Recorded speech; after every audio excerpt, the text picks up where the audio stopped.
Labas, Beatričė. Sveiki. Kaip prasidėjo tavo karjera DSP Plus įmonėje ir kokios pareigos tavo dabar? Prisijungiau prie DSP Plus prieš beveik 4 metus. Pradėjau dirbti kaip pardavimų vadybininkė. Po poros metų mane paaukštino į vyr vadybininkės pareigas ir nuo praeitų metų lapkričio mėnesio mane paaukštino į pardavimų vadovės pareigas, kur padedu mentoriauti naujiem žmonėm, padėti vadoviai su CV, su naujų žmonių atrinkimu ir įvairiausiam kitom atsakomybėm. Koks tavo pirmasis įspūdis buvo apie įmonę ir kaip jis dabar pasikeitė laikui bėgant?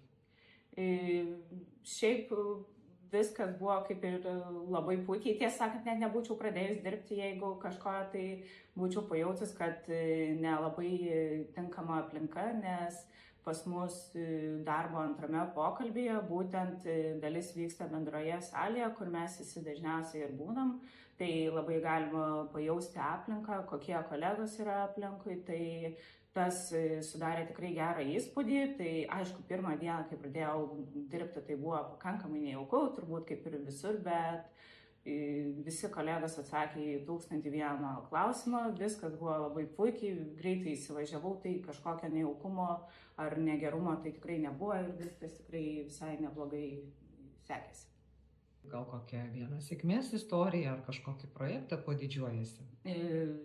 Taip, praeitais metais tikrai turėjau vieną tokį didelį projektą, valstybinis konkursas, daug dokumentų, daug informacijos, daug prekių, daug žmonių, tai reikėjo išmokti labai gerai viską suorganizuoti, kad pasitaikyti kuo mažiau klaidų, tai komanda labai padėjo, tai viskas tikrai puikiai gavosi. Kokį patarimą duotum žmonėms, norintiems dirbti šioje srityje ir mūsų įmonėje? Ieškom sąžiningų, atsakingų, iniciatyvių žmonių šitoj srityje. Jeigu nori dirbti, tai turi tikrai būti drąsus, nes yra įvairiausių skambučių, yra įvairiausių žmonių, reikia prisitaikymo ir sąžiningumo. Turbūt vienas iš tokių pagrindinių yra atsakomybės, kad vis tiek klientai tavim pasitikė, tai norėtųsi, kad pateisinti būtent tą pasitikėjimą. Ačiū tau.